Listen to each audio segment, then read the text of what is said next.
Welcome to this week's Crowd Church service. We are a digital church on a quest to discover how Jesus helps us live a more meaningful life. We are a community, a space to explore the Christian faith, and a place where you can contribute and grow. Our service will last about an hour, and in a few seconds you'll meet our hosts for our service who will introduce today's talk. After the talk, we will have a time of worship and reflection, after which we head into Conversation Street, where we look at your stories and questions that you've posted in the comments. Now, we want to invite you to connect with us here at Crowd Church, and we've got a few ways in which you can do just that. Firstly, you can engage with Crowd from any device during our live stream, and if you're up for it, why not invite a few friends over and experience the service together? You see, church is all about connecting with God and connecting with others. And one of the easiest ways for you to do that is join one of our midweek groups where we meet online together to catch up and discover more about the amazingness of Christ. You can also subscribe to our fairly new podcast called What's the Story, where we deep dive into stories of faith and courage from everyday people. More information about all of these things can be found on our website at www.crowd.church, or you can reach out to us on social media at Crowd Church.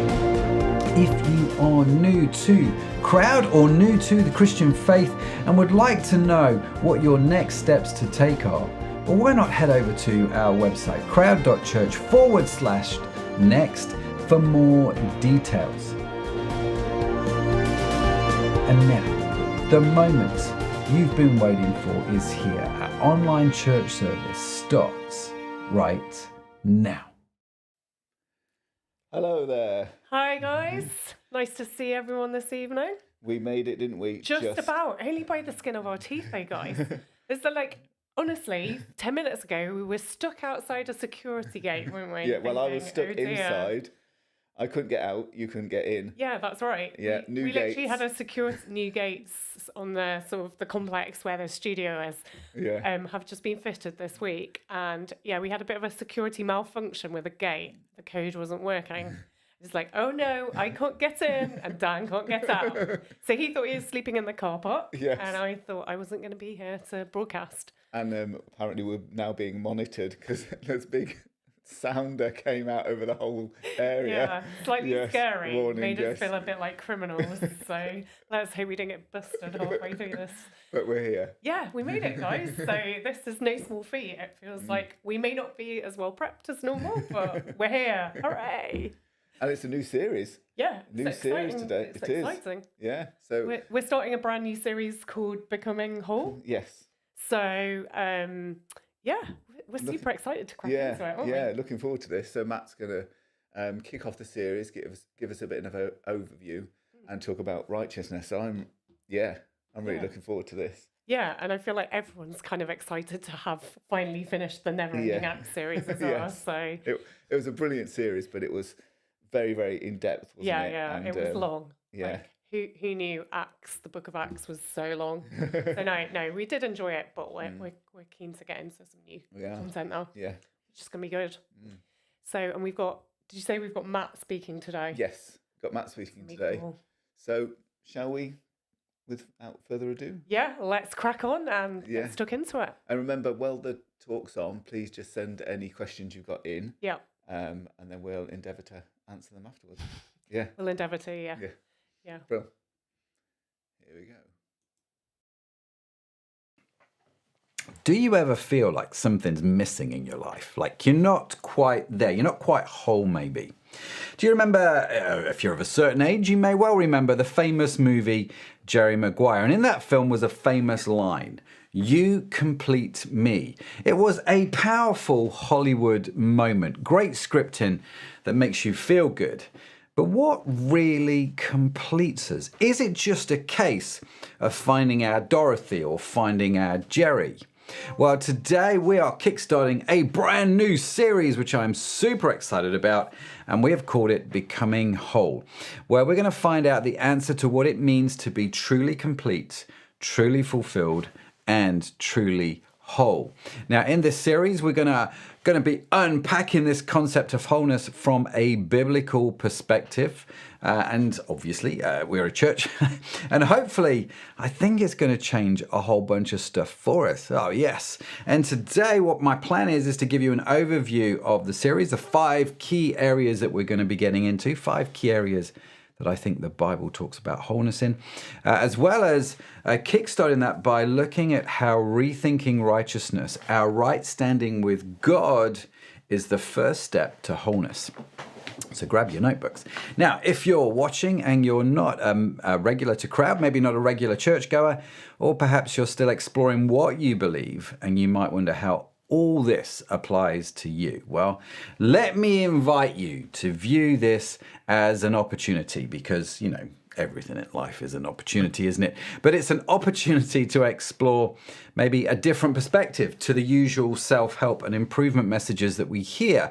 It's a chance to see how biblical principles can offer perhaps a new kind of fulfillment, one that maybe you haven't thought of before. You will, no doubt, enjoy it though. So do stick with us, especially if you're like me.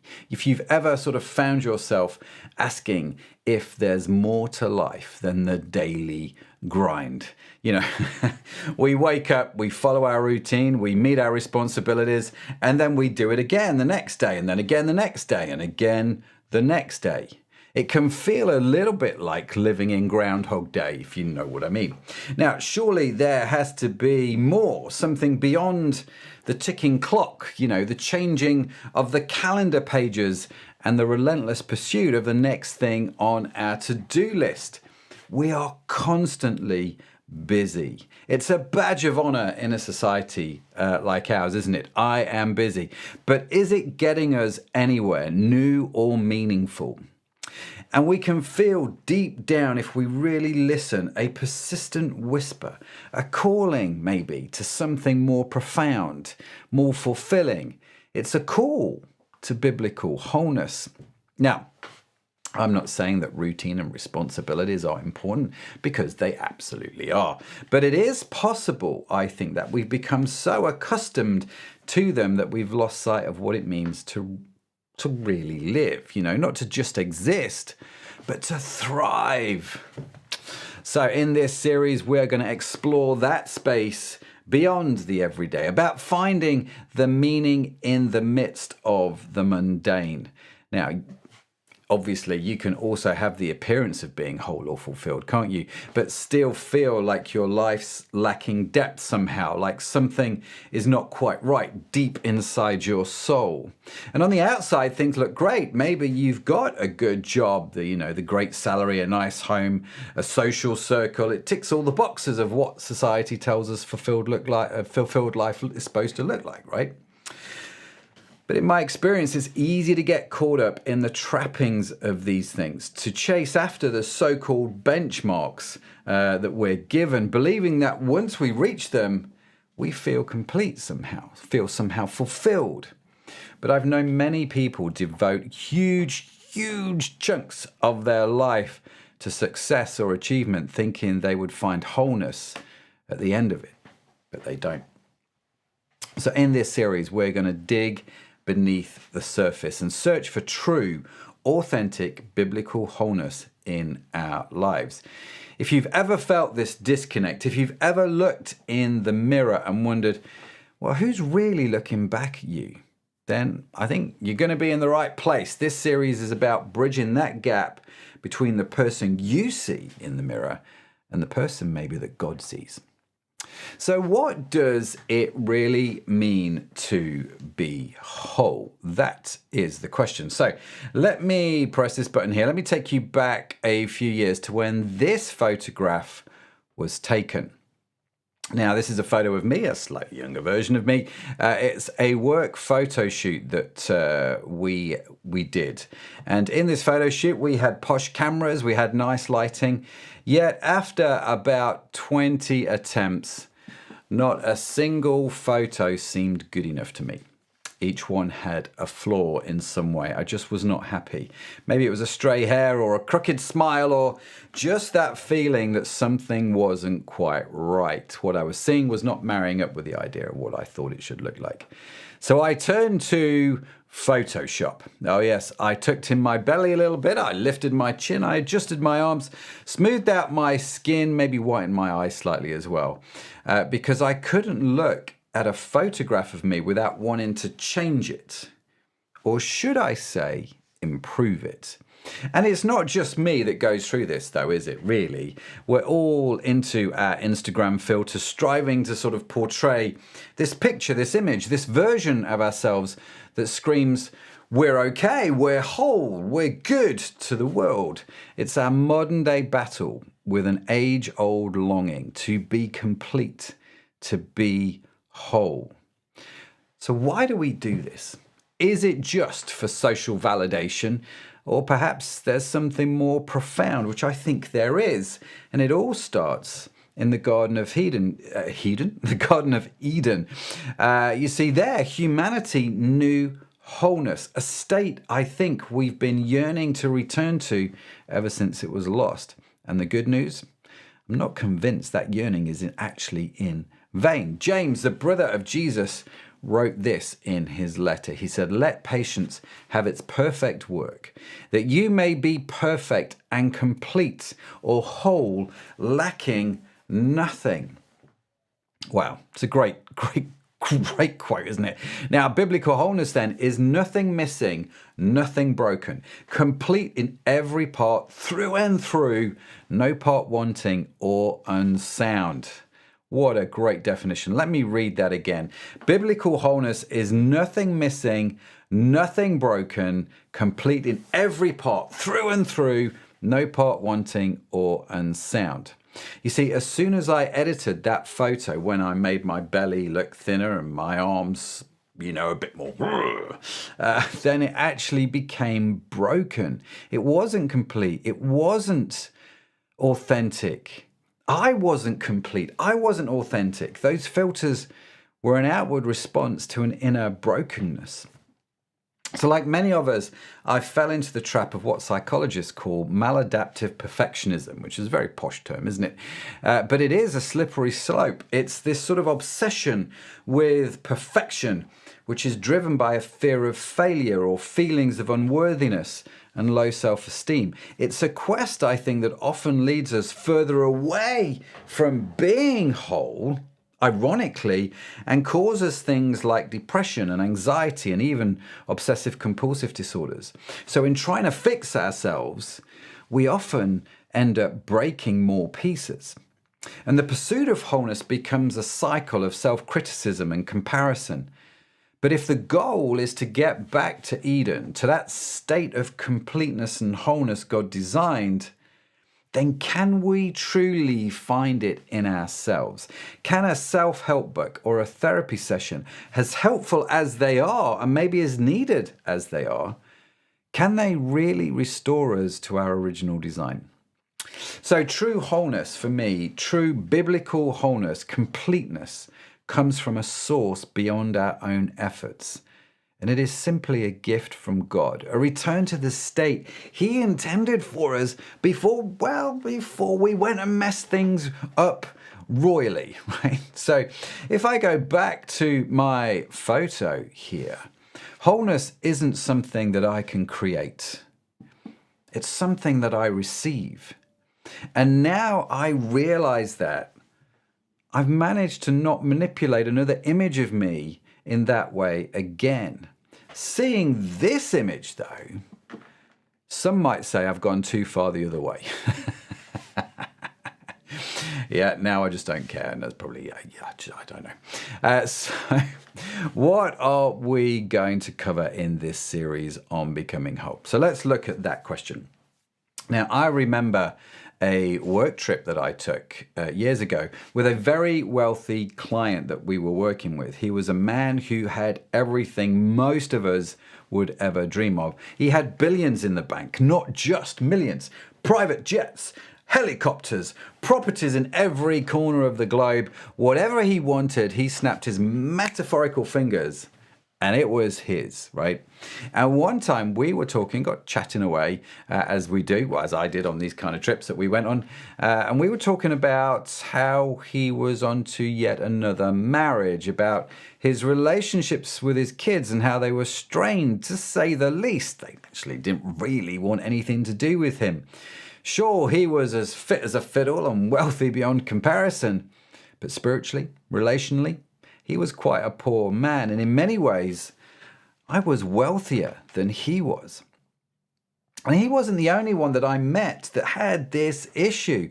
For a season, I got to hang out with many super wealthy people, and very few of them were whole people. And that sent me on a path of exploration. I realized that wholeness isn't, by its very definition, isn't just about one aspect of our lives. Now, I know it sounds a little crazy when I say it out aloud, but for a long time, I actually thought wholeness was just about me saying, sure, I'm a Christian, therefore I'm whole. Then I read verses like this, where Paul is writing to the church at Thessalonica. He says, "Now may the God of peace himself sanctify you completely, and may your whole spirit, soul, and body be preserved blameless at the coming of our Lord Jesus Christ." It's an interesting passage because it talks about being whole, spirit, soul, and body. And our soul covers our mental and emotional well-being. And body, well, that obviously covers our physical, just covers our physical wholeness. Now, there are a few more areas that the Bible talks about too. Spirit, soul, body also talks about relationships, being whole in our relationships, and even in our economic health, which covers our work, our money, and our giving. So these are the 5 areas that we're going to look at through this series. So let me bring this up here. Here we go. Here's a beautiful image of a tree. Now we're going to be looking at area number 1, which is spirit. We are going to be looking at soul, we are going to be looking at body, and we're going to be looking at relationship, and then finally we're going to be looking at economic wholeness and health. So they're the 5 areas that I think Scripture taught. I mean, there are other areas I appreciate, but these are the 5 areas that we are going to get into over the coming weeks and months. What does spiritual health look like? What does soul health look like? What does body health look like? What does relational health look like? And what does economic health look like? You put all of those together and you start to create a picture of biblical wholeness, right? And that's what we're going to be looking at over the next 8 to 10 months.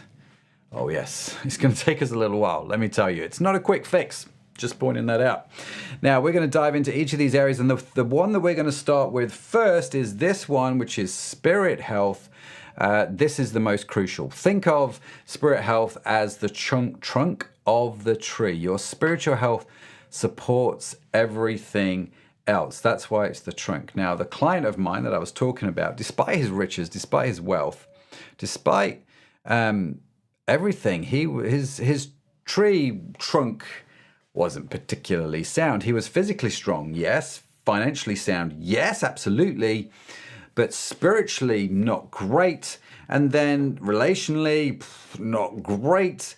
And then there was a mental and emotional health that he was dealing with at the time. So wholeness isn't about just one area. That's my point here. So as we sort of start our new series, we're going to start by studying spirit health and then broaden out.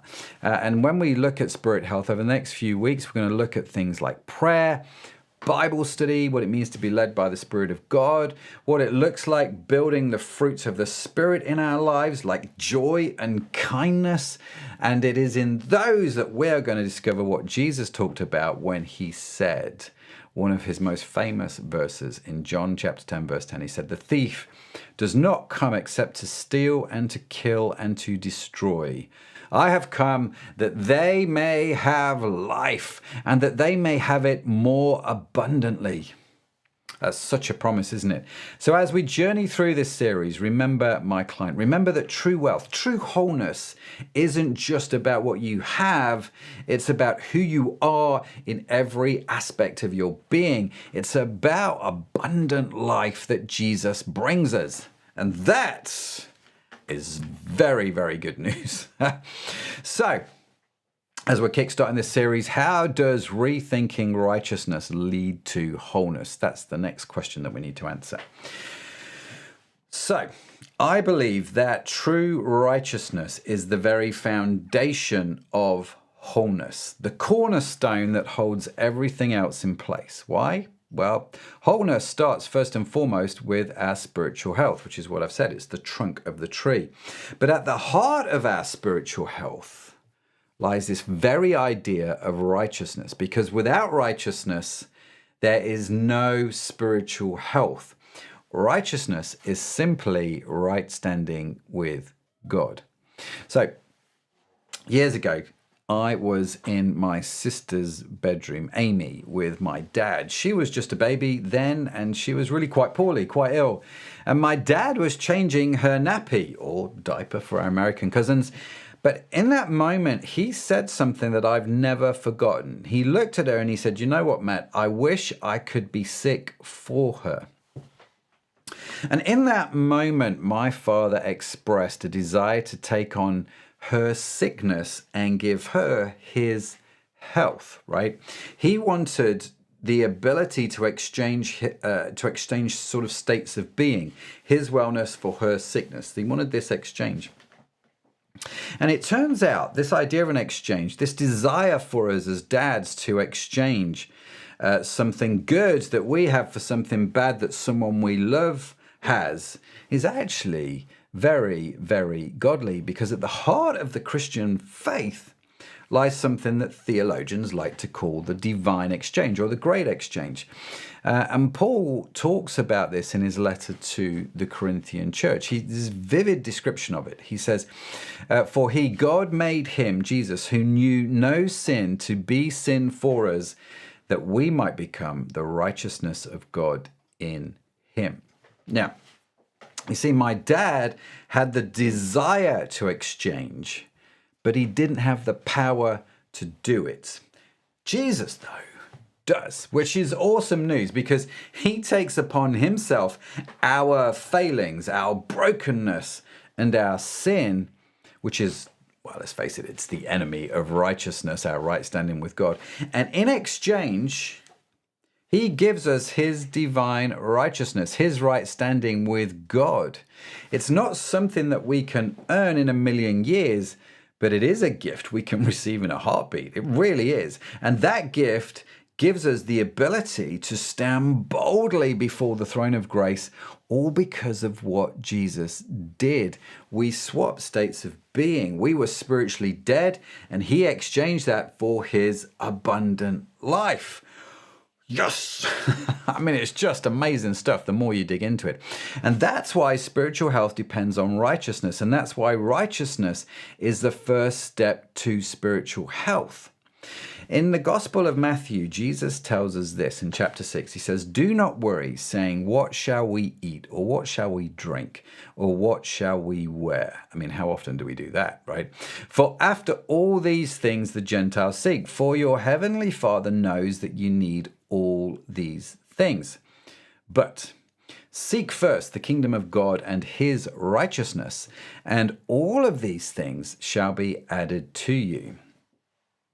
And Jesus tells us not to worry about earthly needs, but to seek first the kingdom of God and his righteousness. It's quite a profound statement if you think it through. And the reason is, in doing so, everything else seems to fall in place. So wholeness is about prioritizing, and it's about understanding where true fulfillment actually lies. Now, the uncomfortable truth for many of us is that our attempts at self-improvement fall very, very short. We try and say drink a little less, or eat less carbs, or exercise more. We try and be a better person, swear a little bit less, spend more time with the kids. Not all bad things, but the Christian idea that our efforts are insufficient can be really jarring in a culture that applauds self-made success and personal virtue. It just does, right? We live in a world where the pursuit of moral and spiritual perfection is often a solo endeavor, a sort of a success path built on personal achievements and self-effort. But that's not the gospel. And Jesus tells us to focus on him, not us. Focus on him, to seek first his righteousness, God's righteousness. But who or what then is God's righteousness? Jesus, that's who. And through Jesus, we discover that he has made us the righteousness of God. It's mind-blowing. It's a virtuous circle, in effect, that as we first seek God and build our spiritual health, we find ourselves, our true, authentic, beautiful, and whole selves, where there's nothing missing, nothing broken. I don't know about you, but that sounds like something worth pursuing. It makes sense to pursue the kingdom of God and his righteousness first. It's not always that easy though. And that's why I'm excited about this series. So make sure you subscribe if you haven't done so already. If you head over to our website, www.crowd.church, and fill in the email sign-up form, we will email you each week a link to our study. You're not going to want to miss any of them. You really aren't. This whole idea, understanding what the Bible has to say about wholeness. Now, if you want to look at this idea of righteousness a little bit more, because, if you can imagine the depth of this topic being the ocean, we have just taken a little thimble out of the top. It's just such a beautiful topic and so deep and powerful. There is a great video called What Does the Bible Say About Easter, where Pete Farrington explains it further, so you can check that out. And of course, if today's talk has brought to the surface for you any prayer requests, doubts, or even breakthroughs, we are here for you. Do reach out to us, share your thoughts, your struggles, your victories. Remember, here at Crowd, you're not alone. We are a community. We genuinely are, and would love to support and uplift you as we do each other. Now, I hope you are excited about this Becoming Whole series. I am. It's going to be a great series filled with insights and revelations that can truly transform our understanding of what it means to live a life of fullness and purpose. And as we delve into each aspect of wholeness, from our spiritual health to our relationships and all that stuff, what we see in the mirror will become more and more like what God sees. And I can't wait to see how it unfolds for each of us. Wow. There's a lot in that, wasn't there? There is, yeah. Really good. Yeah. Really good talk there by Matt. Yeah, a lot in that talk and a lot coming up that I'm excited about. Yeah, definitely. I mean, where do you begin? What really challenged you in that, Dan? Where did you... Oh, sorry, you're just playing with your microphone. What did you find particularly... What's one thing you found particularly challenging? I mean, firstly, I'm quite looking forward to this whole series that... there's just everything that it's going to cover, and in a quite practical way as well. But I think for me, the main thing, we were sort of chatting about it, weren't we, when Matt was talking, was we live, and I've said this lots of times on Crowd, but we live in a very instant Snapchat, Instagram society. We live that everybody's lives are fine in that split second Surface that it's level. happening.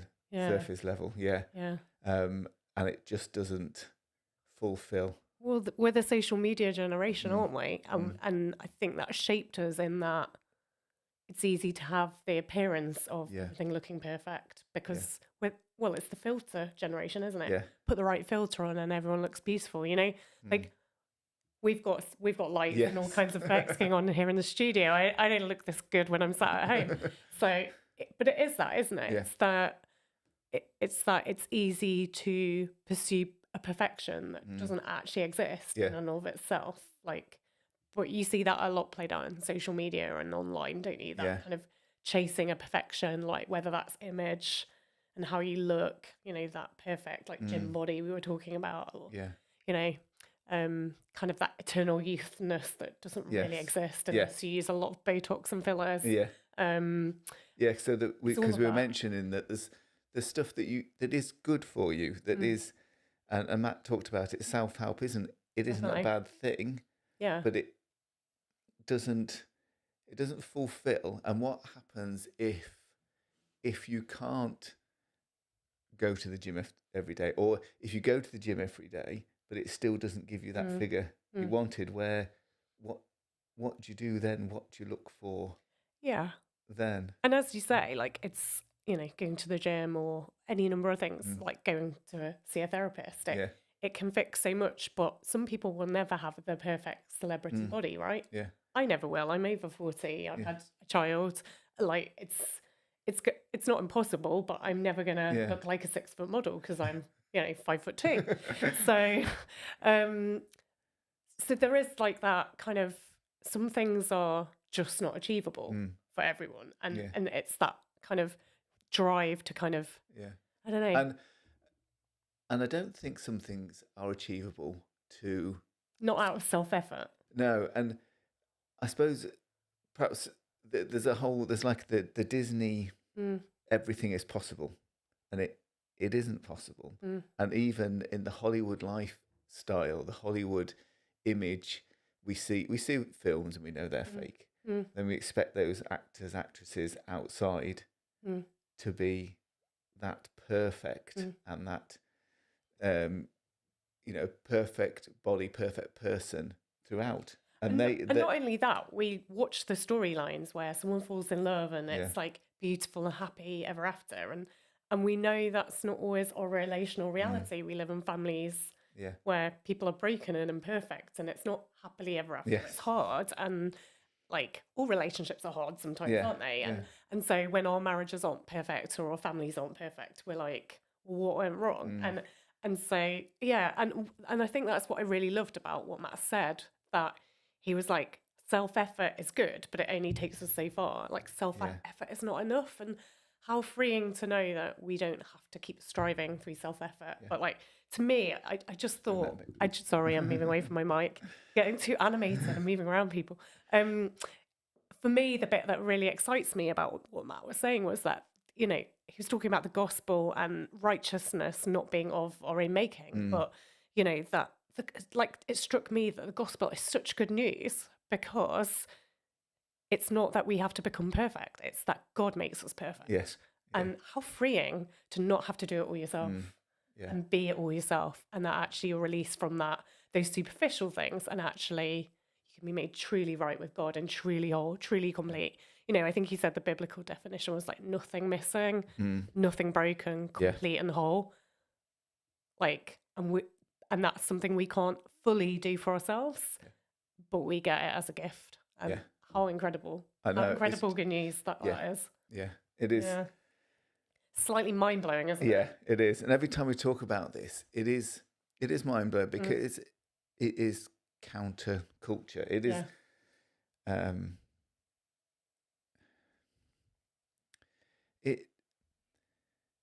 everything we know and do isn't good enough. We can't make ourselves good enough to get to heaven. We can't make ourselves good enough to be perfect in God's eyes. We can't make ourselves meet all his laws and requirements until we allow him just to take over. We allow that gift of him dying, becoming... He died so that we can have that life and we can have that righteousness. Yeah, that's right. And it doesn't mean we don't just sit back and don't do anything. Yeah. But no matter how much we flog ourselves or do this and do that, it's God's standard is perfection, isn't it? Yeah. Yeah. And ironically, our culture standard is perfection. Yes. It's just that it cannot achieve it through self-effort. Yeah. And, so like so many people are striving for perfection, but it's unattainable. Yeah. In terms of the kind of perfection we quite often seek, which is, what Matt started, which is wealth, which is fame, which is the perfect body, and, all of those superficial, forms of perfection. They're not even bad things to want, are they? Like, who doesn't want to be a bit better off? But I mean, you work with lots of wealthy people in your job, don't you? And I must see this play out. I'm in their houses all the time, and they've a lot of them have everything that we'd want.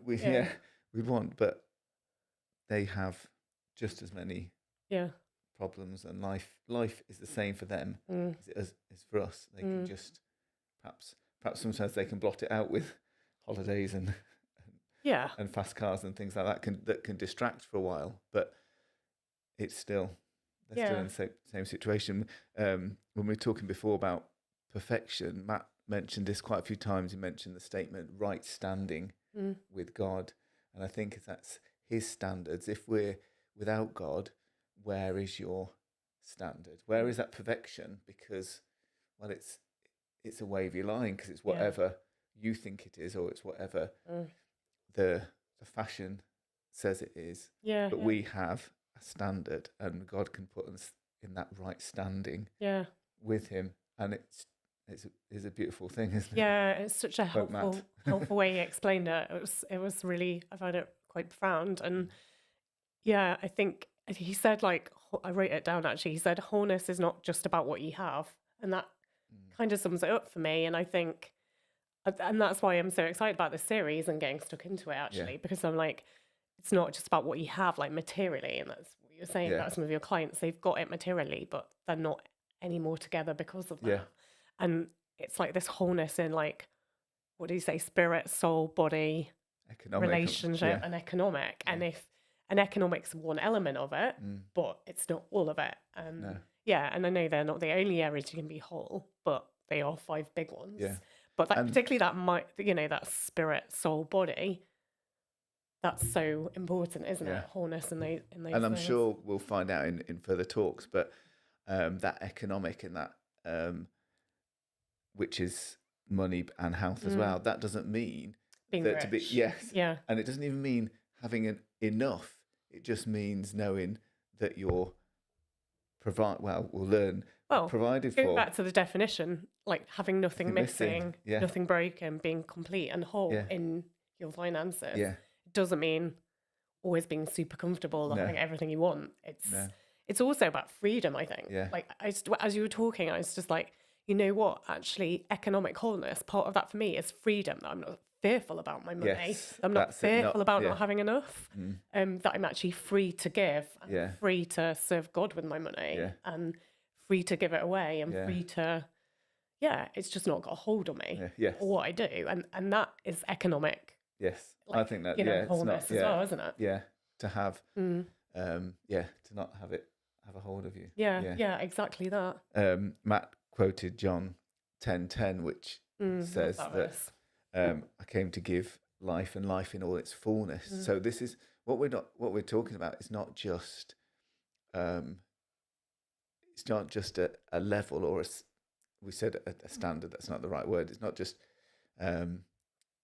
okay, we're going to get you to a state. We're going to get ourselves to a state where we're content, or we're okay on this line. But God said, I want to give you fullness. I want you to be filled. I want you to know what this life is. Fullness of life. That's a big thing, isn't it?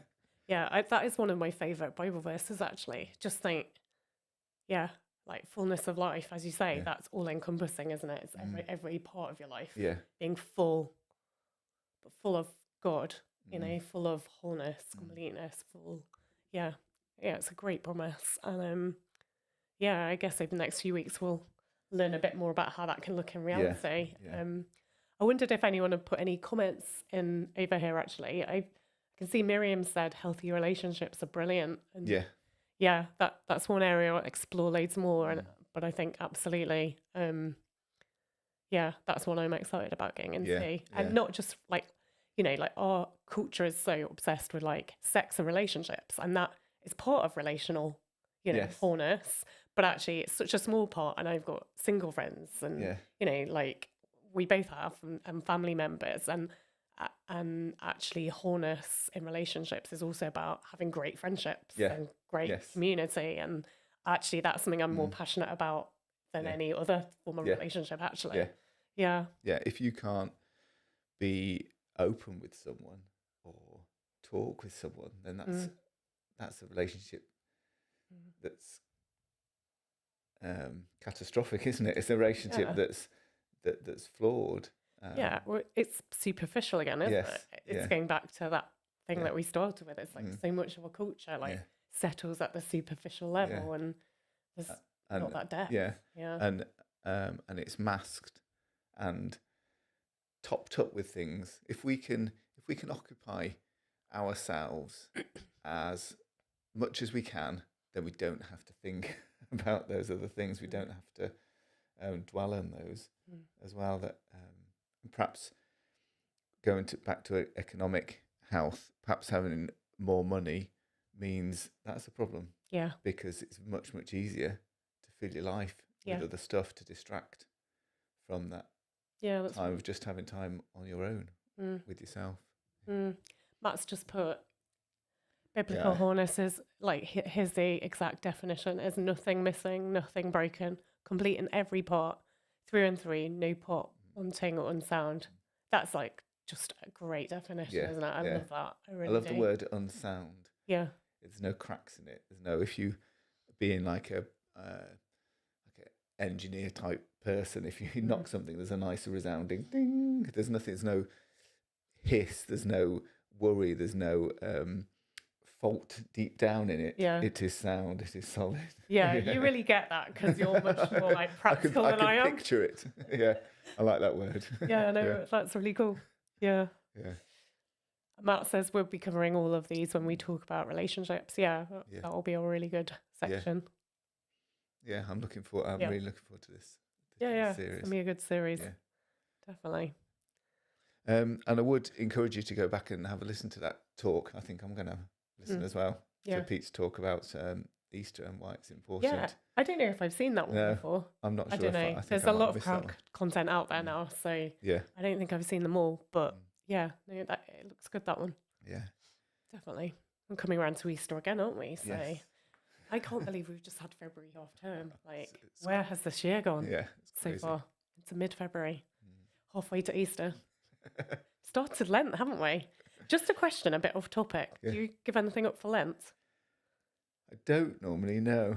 Do you? No, I don't. I am not a New Year's resolution person. I think I've said this before on Crowd Church. I'm not a Lent giver-upper either.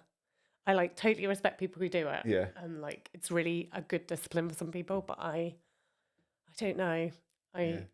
I never get on well with perhaps, putting things out. Yeah, I'm doing the talk on self-control in. Okay, well, I'm hoping a couple of months. On that more then. So perhaps I might have to pick up on that. Yeah. No, I like the idea of it, but in practice, also we were away this week, so Lent kind of crept up on me, and it was kind of here before really. And it was my little boy's birthday at the weekend, so we were busy with that, and then it was like pancake day, and then you're into Lent, and it's like, oh. I haven't really thought about it, so definitely didn't do anything for it this year. But it is a good, I love this season. It's coming in spring, and we're kind of on the run down to Easter now. Do you feel, because there'll be people that watching this, some have got a church background, some not got church background, some have a very strict, more orthodox or like Church of England or we're more of an evangelical background, and I think some of the things that we do miss out on is those events in the calendar. Not that they don't save us, but they do help focus. Yeah. Do you think? Yeah. I think you're right. Sometimes we can we can lose a bit of that, can't we? In the freedom and flexibility of how we do church sometimes. But one thing I kind of love about the Church of England, for example, is they do liturgy really well.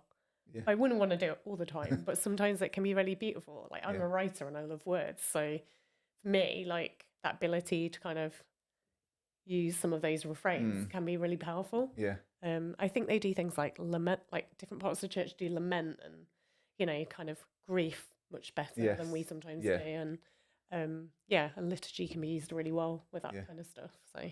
Getting a bit off topic here, aren't we? But we've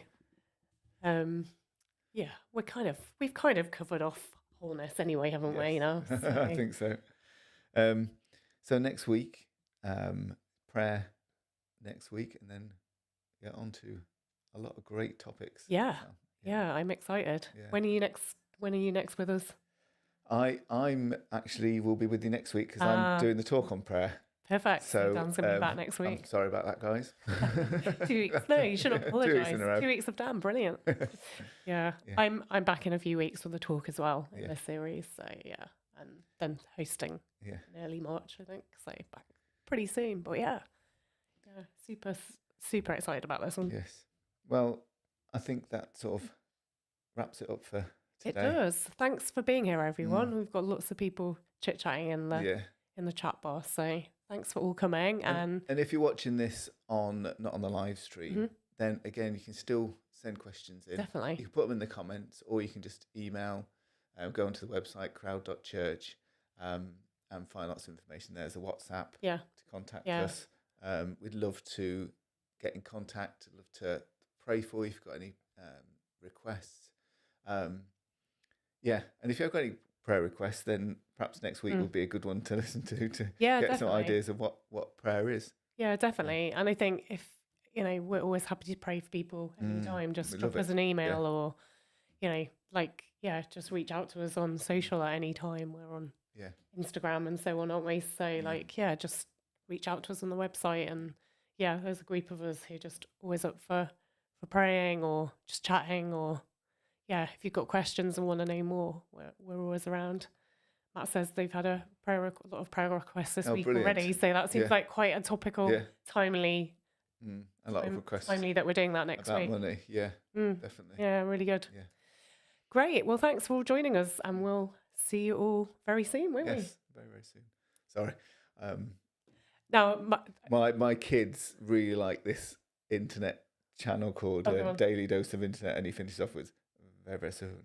I'm sorry, that was stuck in my head. You just hear that in your head. Go on, just do it for them. We'll see you again very, very soon. And if anybody knows where that comes from, bonus marks there. Cool. See you all soon, guys. Take care.